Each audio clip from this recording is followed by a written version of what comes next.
하나님께서 세상을 이처럼 사랑하셔서 외아들을 주셨으니 이는 그를 믿는 사람마다 멸망하지 않고 영생을 얻게 하려는 것이다. 하나님께서 아들을 세상에 보내신 것은 세상을 심판하시려는 것이 아니라 아들을 통하여 세상을 구원하시려는 것이다. 아들을 믿는 사람은 심판을 받지 않는다. 그러나 믿지 않는 사람은 이미 심판을 받았다. 그것은 하나님의 독생자의 이름을 믿지 않았기 때문이다. 여러분들은 우리 성탄하면 누가 떠오르십니까? 당연히 우리 예수님이시겠죠. 그러나 세상 사람들은 그렇지 않은 것 같습니다. 선물을 나눠준다거나 산타 할아버지를 떠올리는 분들도 참 많이 있습니다. 지난 주 중에 우리 교회 부목사님 한 둘째 아들이 어린이집 4살인데요. 어린이집에 갔다가 이런 일이 있었다고 합니다. 선생님께서 크리스마스는 산타 할아버지가 선물을 주는 날이죠 한 겁니다. 그랬더니 번쩍 손을 들더니 그 4살짜리 애가 외친 겁니다. 산타 할아버지는 없대요. 외친 거예요. 그래서 선생님이 놀래가지고 아니 할아버지 있어. 산타 할아버지 누가 그런 말을 했어? 했더니 우리 아빠, 엄마, 우리 형아가 그랬어요. 우리 아빠가 목사님인데 그런 얘기를 하면서 어린이집에서 당당하게 외쳤다는, 제가 봤을 때는 아주 크게 될 아이입니다. 마지막 때의 동심 파괴자. 크리스마스에 동심을 파괴하지만 그러나 정말 신실하게 우리 주님을 증거할 아이로 이렇게 여겨졌습니다. 크리스마스의 주인공은 산타가 아니라 바로 우리 예수 그리스도 주님이십니다. 주님이 오신 날이죠. 그래서 우리 아이들에게 산타가 아니라 우리 예수님만 새겨지기를 간절히 소망합니다. 그럼에도 불구하고 우리 크리스마스 때 이 선물을 주는 이 개념은 꼭 낯선 것만은 아닙니다. 왜냐하면 아기 예수님께 동방박사가 선물을 가지고 와서 예물을 드리며 경배했기 때문에 그렇습니다. 그래서 아마 이 선물을 나누는 것은 아마 거기에서 유래한 것이 아닌가 싶습니다. 2018년부터 교회박 성탄절이라는 행사를 해오고 있는데 올해도 진행이 되었습니다. 작년보다 53가정이 늘은 303가정을 대상으로 621팀이 지금까지 참여를 해 주셨습니다. 너무나 감사를 드립니다.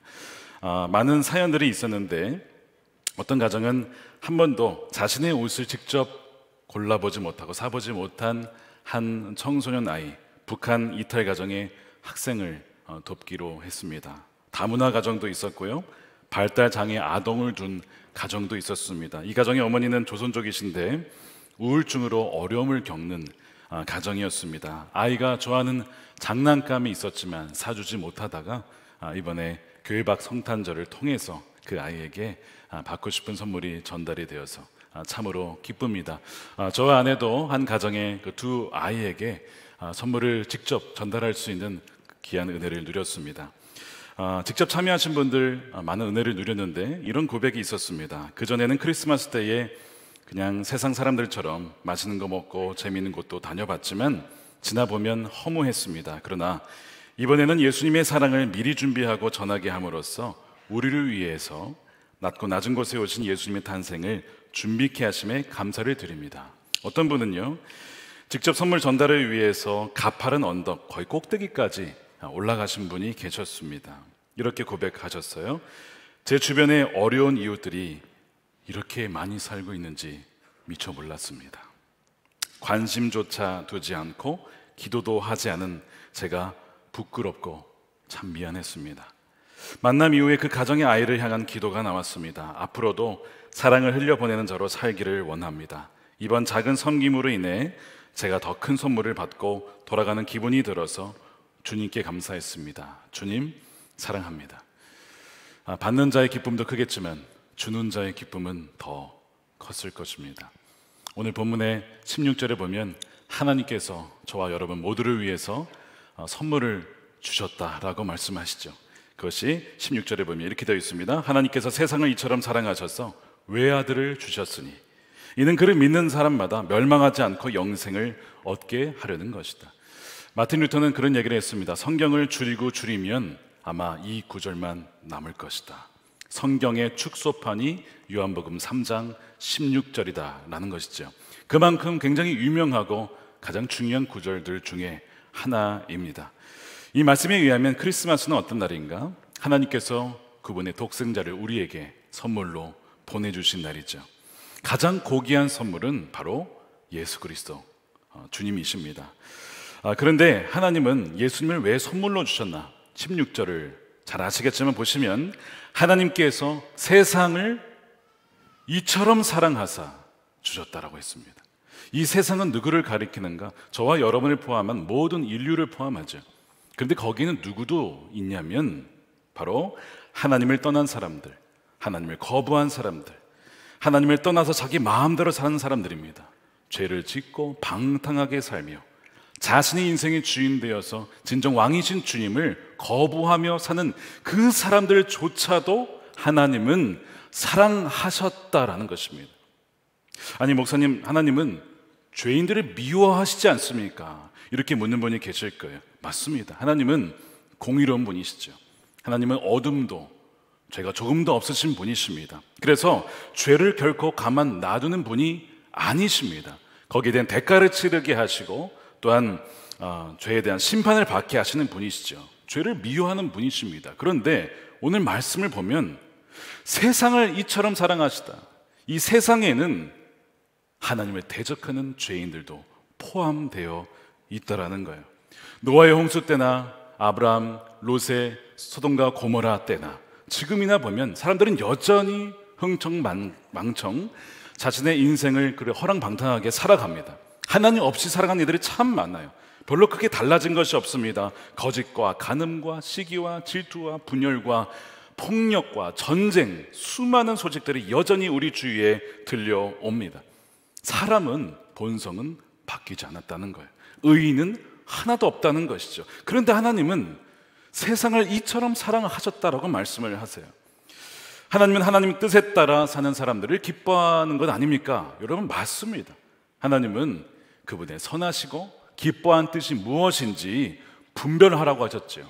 그리고 우리의 몸을 그분이 받으실 만한 영적 예물로 우리를 드리라고 하였습니다. 하나님은 그렇게 순종하는 자를 참으로 기뻐하십니다.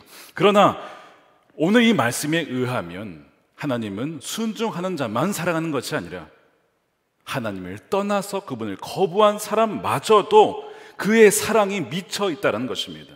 그러므로 우리는 함부로 하나님의 사랑을 제한해서는 안 된다라는 거예요. 하나님은 아무도 멸망하는 것을 원하지 않으냐 하시고 회개하기를 원하시고요. 또한 하나님은 어떤 분이신가? 자비롭고 은혜롭고 노하기를 더디하시고 인자와 진실이 많은 하나님이시라고 하였습니다. 에스겔서 33장 11절 말씀을 우리 함께 읽어보겠습니다. 시작. 너는 그들에게 말하라. 주 여호와의 말씀이니라. 나의 삶을 두고 맹세하노니 나는 악인이 죽는 것을 기뻐하지 아니하고 악인이 그의 길에서 돌이켜 떠나 사는 것을 기뻐하노라. 하나님은 죄를 미워하시지만 그러나 죄인이 죽는 것을 기뻐하는 것이 아니라 죄인이 회개하여 돌이켜서 사는 것을, 그 죄인이 사는 것을 하나님은 기뻐하신다라는 것이죠. 여러분, 탕자를 생각해 보세요. 죄인입니까? 죄인이죠. 아버지가 뻔히 살아계신데 유산을 달라고. 그 말은 아버지 빨리 죽으란 얘기죠. 아버지가 빨리 죽어야 내가 유산을 받을 텐데 유산을 요구하는 그런 아들이 어디 있습니까? 결국 그 유산을 받아다가 집을 떠나고 아버지를 떠나 살죠. 자기의 정욕과 쾌락을 쫓아서 마음대로 정말 방탕하게 살아갑니다. 근데 여러분 보세요. 아들이 집을 떠났고 아버지를 떠났다고 해서 그 아들을 향한 아버지의 사랑이 그쳤습니까? 멈춘 적이 있습니까? 그 사랑이 메마른 적이 있습니까? 여러분, 단 한순간도 없었다는 거예요. 아들이 나간 그날부터 그 아버지는 아들이 돌아오기까지 집 밖에서 그 아들을 기다렸다는 것이죠. 왜죠? 그 아들을 이처럼 사랑하셨기 때문에, 그 아들이 죽는 것을 원하는 것이 아니라 그 아들이 돌아와 살기를 원했기 때문에 그 아버지 바로 하나님은 그 아들을 그렇게 사랑하셨다라는 것이죠. 한 어머니 권사님이 저를 만나셔서 기도 부탁을 하셨어요. 저희 둘째 아들이 어린 시절에는 예배에 나왔고 예수님을 찬양했었습니다. 근데 커서는 예수님을 떠났어요. 교회에 나오지 않습니다. 이제는 자기 마음대로 살아갑니다.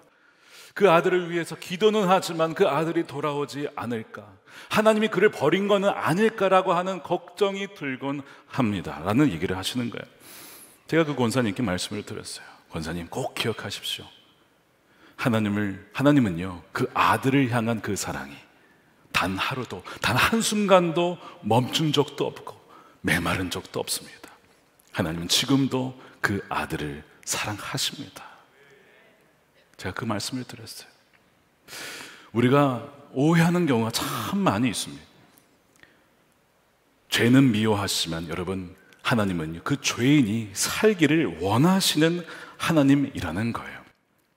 우리를 이처럼 사랑하셔서 나타난 그 결과가 무엇인가? 하나님이 자신의 외아들 독생자를 우리에게 보내주신 것입니다. 우리를 이처럼 사랑하셔서 나타난 결과가 십자가예요. 십자가 때문에 우리를 사랑한 것이 아닙니다. 하나님이 진노하셔서 예수님을 죽게 하신 것이 아니라 하나님은 우리를, 죄인 같은 우리를 이처럼 사랑하셔서 주님을 보내셨고 그 아들을 대신 죽게 하신 거예요. 그래서 예수님은 하나님의 사랑 때문에 오신 것이고 예수님은 하나님의 사랑 때문에 죽으신 것입니다. 여러분, 사랑이라는 거예요. 예수님이 하나님의 우리를 향한 가장 고귀한 선물, 가장 중요하고 위대한 선물이라는 사실입니다. 그런데 만일 하나님이 이 선물을 주지 아니하셨더라면 우리는 어떻게 됐을까요? 16절 후반부에 나와 있는데 멸망입니다. 이는 그를 믿는 사람마다 멸망하지 않고 영생을 얻게 하려는 것이다. 다시 말해서 그를 믿지 않으면 멸망하게 된다는 것이죠. 이 멸망이라는 헬라어 아폴림이 참 무서운 단어예요. 여러 가지 의미가 담겨 있어. 기본적으로는 죽는다라는 것입니다. 여러분, 사람은 누구나 죽습니다. 인생은 마지막이 있어요. 끝이 있어요. 영원히 여기서 사는 게 아닙니다. 그래서 우리 인간의 실존적인 위기는 무엇이냐? 죽음이라는 것이죠. 예수님께서 뭐라고 하셨냐면, 나는 건강한 자에게 온 것이 아니라 병든 자에게 왔다. 모든 사람이 죽음이라는 그 병을 갖고 있다는 것이죠. 그래서 예수님께서 오신 이유가 바로 이 죽음을 해결하시기 위해서, 우리를 살리시기 위해서 오신 거예요. 또한 이 아폴리미는 파괴되다라고 하는 뜻이 있어요. 우리 인생을 집으로 비유할 수 있습니다. 여러분들이 그 집을 아주 멋지게 튼튼하게 지으라고 열심히 일하시며 사실 겁니다. 인생이라는 집이 있어요. 그런데 주님을 알지 못하면, 그 선물을 받지 못하면 아무리 세상에서 성공하고 화려하고 출세하고 가진 것이 많을지라도 그 모든 것이 한순간에 파괴될 것이다라는 거예요. 예수님께서 뭐라고 하시냐면, 내 말을 듣고 그 말에 순종하지 아니하는 자는 마치 모래 위에 집을 지은 자 같아서 그때가 되면 여지없이 그 집이 무너지게 된다라고 말씀하셨죠. 바로 주님은 우리의 그 파괴를 막기 위해서 오신 거예요. 또한 이 단어는 상실이라는 의미를 갖고 있어요. 잃어버린다는 것입니다. 아무리 사람이 움켜쥐려고 해도 여러분, 죽을 때는요 다 놓고 갑니다. 장례식을 참석해 보세요. 자신이 가지고 있었던 재산, 돈 가지고 가는 사람 봤습니까? 관에 그냥 그 사람만 가는 거예요. 아무것도 가져가지 못해요. 빈손으로 왔다가 빈손으로 가는 것입니다. 근데 사람들은 자신의 인생을 움켜쥐려고 오직 자기만을 위해 살아가죠. 그런데 주님 뭐라고 하시냐면, 누구든지 자기 목숨을 보존하려고 애쓰는 사람은 보존하는 것이 아니라 다 잃어버릴 것이다 라고 했습니다. 그러나 나를 위하여 모든 것을 잃어버린 사람은 목숨을, 영생을 얻을 것이고 전부를 얻을 것이다, 주님 말씀하셨어요. 한번 보십시오. 아폴림이 죽음, 파괴, 상실, 이것이 우리 모든 인간의 앞에 놓여진 실존적인 위기라는 것이죠. 하나님은요, 저와 여러분과 온 인류를 향하여서 그냥 그렇게 죽게 내버려 두실 수도 있었습니다. 파괴당하도록, 멸망당하도록 두실 수도 있었습니다. 그런데 그렇게 할 수 없었다는 것이죠. 왜 그렇다고요?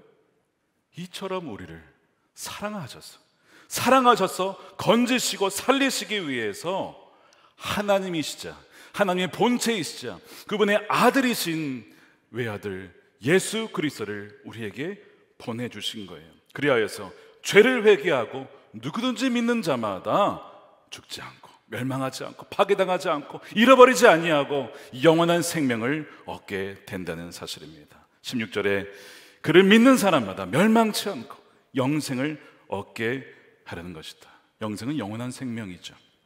존 웨슬리와 조지 위필드에게 가장 영향을 미친 책 중에 하나가 헨리 스쿠걸이 쓴 인간의 영혼 안에 있는 하나님의 생명이라는 책이 있어요.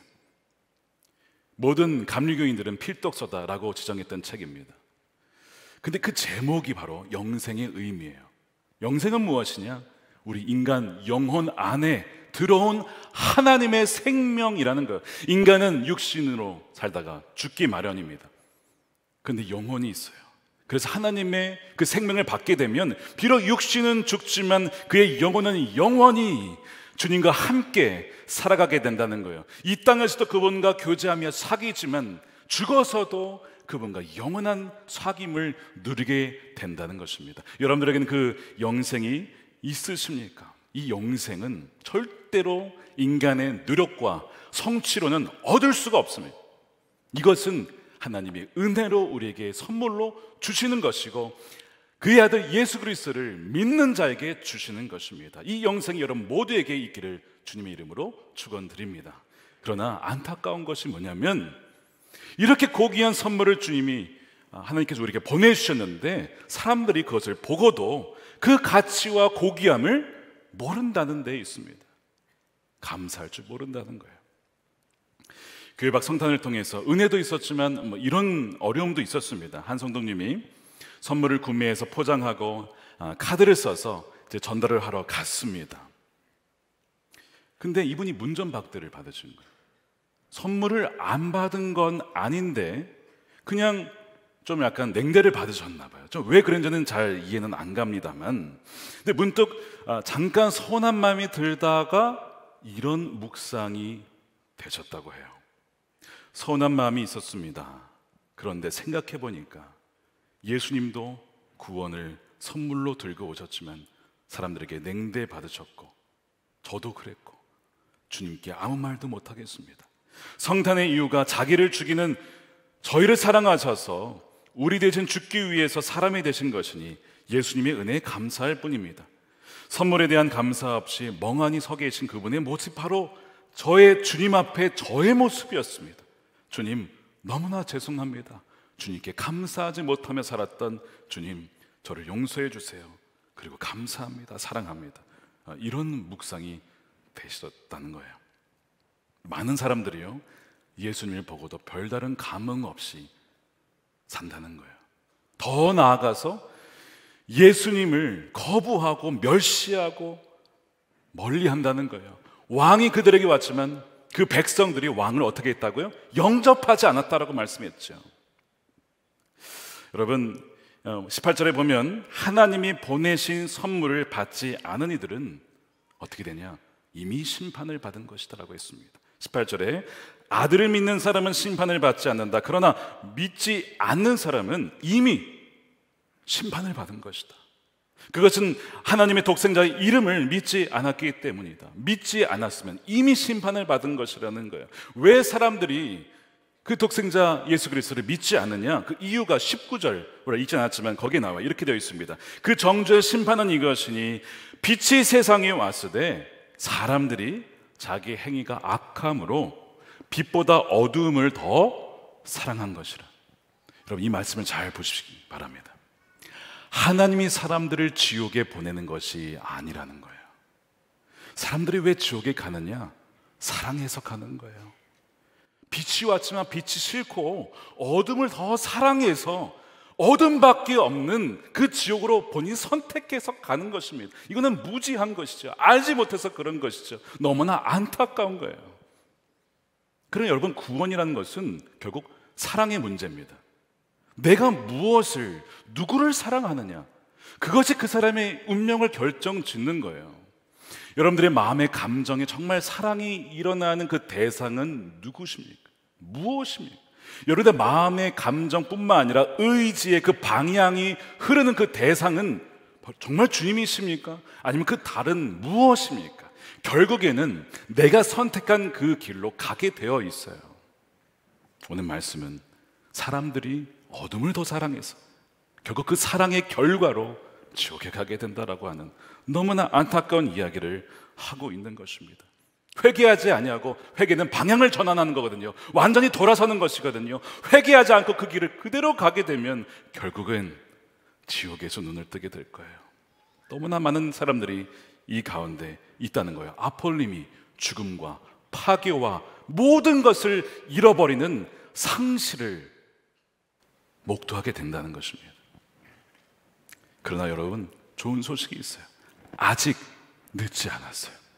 숨을 쉬고 계시다면, 살아 계시다면 아직 늦은 것은 아닙니다.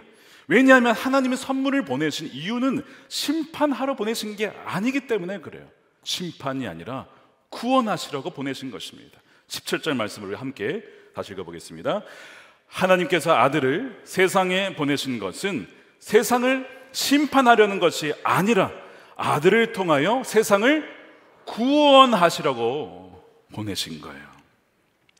지금도 하나님은 그 아들 예수 그리스도를 통하여 세상을 구원하기를 원하십니다. 여러분들과 여러분들의 자녀들과 여러분들의 친척들 모두를 구원하기를 원하십니다. 어떤 분이 그러실 수 있어요. 목사님, 저는 너무 많은 죄를 지었습니다.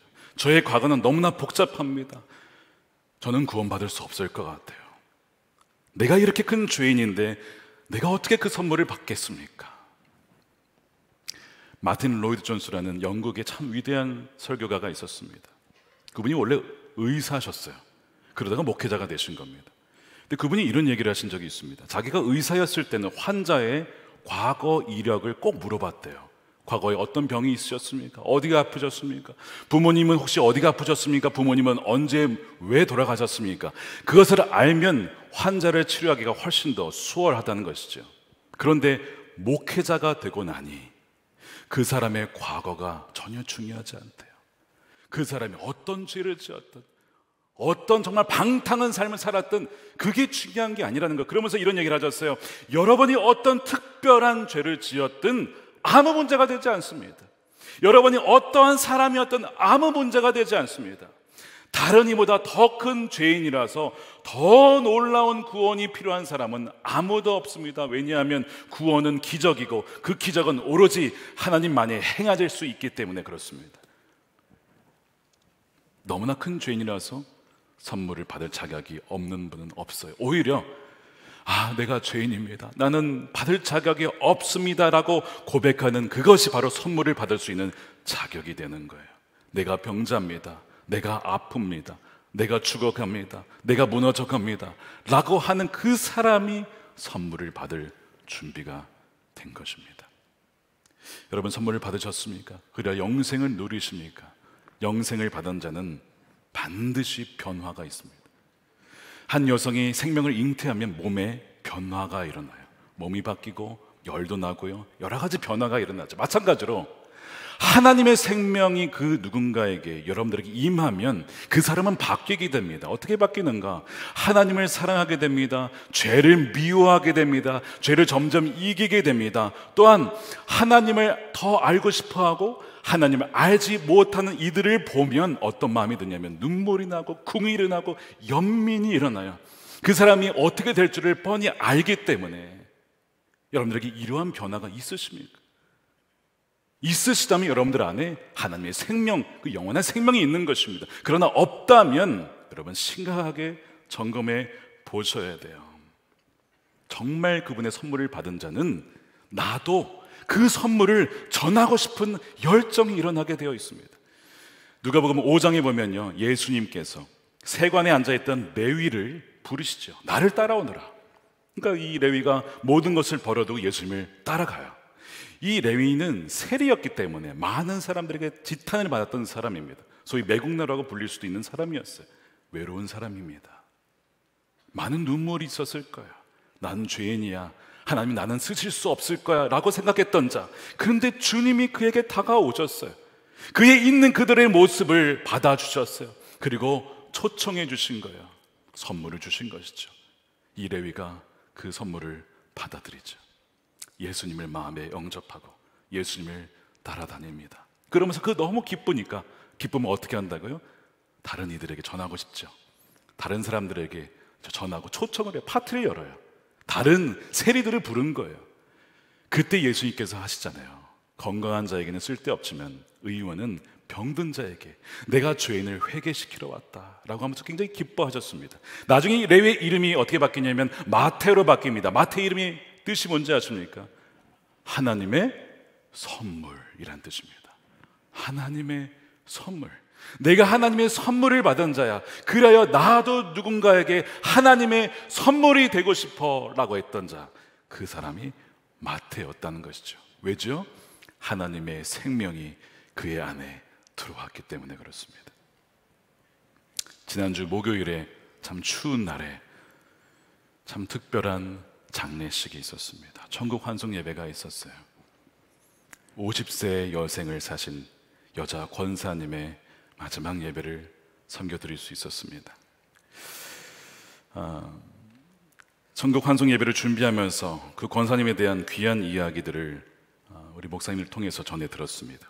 그분이 한 10년 전쯤에 암 진단을 받았을 때, 얼마 남지 않았구나. 근데 그때 하나님께 이런 기도를 드렸대요. 하나님, 저에게 딱 10년만 생명을 연장해 주세요. 10년만.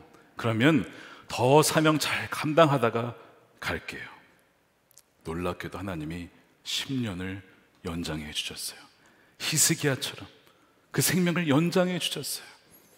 그분이 암 치료를 받기 이전에 교회에 전도지 수백 장을 가져다가 주위에 믿지 않는 사람들에게 전도하고 복음을 증거했습니다. 또한 목사님으로부터 신방을 받을 때 혼자 받는 것이 아니고 내 친구 그 2명 아직도 예수님을 모르는데 초청해서 목사님을 통해서 복음을 듣게 하셨고 자기도 복음을 증거하고 그렇게 사신 거예요. 암투병을 했지만 그 누구보다도 그 마음에 평안함이 있었다고 해요. 건강한 사람보다 더 평안한 거예요. 어떻게 그럴 수 있었을까? 사람들이 그렇게 놀랄 정도였습니다. 참 특별한 것은 이 권사님으로 인해서 거의 온 가족이 교회에 오시게 됐다는 것입니다. 또한 처음으로 예수를 믿게 된 분들도 있었어요. 먼저 큰언니와 둘째 언니를 이 교회로 인도하셨고 믿지 않았던 둘째 오빠를 전도하여서 그 오빠가 교회에서 신앙생활을 처음으로 시작하게 되었습니다. 시누이를 이 교회로 인도했고 최근에는 시아버지와 시어머니도 전도해서 갈렙교회에서 양육을 받고 계세요. 제가 목회했던 지난 세월을 돌아보면서 이렇게 많은 가족을, 사람들을 죽기로 인도한 사람이 또 있었나 싶을 정도예요. 어떻게 암투병 중에 그렇게 그것이 가능했을까? 하나님의 가장 고귀한 선물, 바로 예수님을 만났기 때문이고, 가장 중요하고 고귀한 것은 바로 영생이라는 것을 그분이 너무나 잘 알았기 때문이죠. 비록 육신은 죽지만 인간의 영혼 안에 들어오는 하나님의 생명으로 인하여서 영원히 그분과 교제하며 그 나라에서 살 수 있음을 권사님이 확신했기 때문에 그런 것이죠. 마지막 예배를 마쳤는데 둘째 오빠, 누구죠? 그 권사님을 통해서 처음 예수님을 알게 된 그 오빠가 참 많이 우셨어요. 물론 다른 분들도 많이 우셨지만 둘째 오빠가 많이 우셨어요. 자기 동생이 먼저 간 거잖아요. 그러면서 이런 얘기를 하시는 거예요. 동생을 통해서 내가 예수님을 알게 됐습니다. 동생을 통해서 내가 주님을 알게 되었고 교회를 오게 되었는데 나보다 먼저 갔다고 제가 그분을 꽉 안아드렸습니다. 집사님 꼭 기억하세요. 오빠가 멸망당하지 않도록 죽는 것을 원치 않아서 동생이 오빠를 위해서 가장 고귀한 선물을 주고 간 거예요. 그러니까 우리 집사님도 신실하게 믿음을 잘 지키시다가 다시 그 나라에서 만나십시다. 그렇게 위로해 드렸습니다. 우리 권사님 참 귀하세요. 10년만 더 연장해 주시면 사명을 잘 감당하겠다고 했는데 정말 잘 감당하셨습니다. 많은 가족들, 많은 사람들을 죽기로 인도하였어요. 마태처럼 그 자신이 다른 이들에게 선물이 된 것이죠. 선물을 주고 간 것입니다. 자신이 선물이 되었고 또한 자신이 선물이 되어서 가장 고귀한 선물이신 예수님을 많은 이들에게 주고 간 너무나 귀한 권사님이 되신 것이죠. 성경에 보면 옳은 대로 사람들을 인도한 자는 하늘의 별과 같이 될 것이다. 주님께서 그 권사님을 안아주시고 참 잘했다, 내 사랑하는 딸아, 그렇게 품어주시리라 믿습니다. 사랑하는 성도 여러분, 오늘 성탄주일 예수님께서 이처럼 저와 여러분을 사랑하셔서 독생자를 보내주신 날입니다. 어느 한 명도 이 선물을 놓치는 분이 없게 되기를 원합니다. 혹시 아직도 머뭇거리며 받지 않으신 분이 계시다면 오늘이 바로 그날입니다. 또한 이미 받은 분이 계시다면 여러분이 마태가 되어서, 여러분이 그 권사님처럼 여러분 자신이 선물이 되어서 가장 고귀한 선물이신 예수님을 전달하는 선물이 되시기를 축복합니다. 그리하여 주변에 어느 누구도 멸망하지 않고 파괴당하지 아니하고 잃어버리지 아니하고 예수 그리스도를 얻음으로 모든 것을 얻는 그 은혜를 누리는 저와 여러분들의 복된 삶이 되시기를 우리 주님의 이름으로 축원드립니다.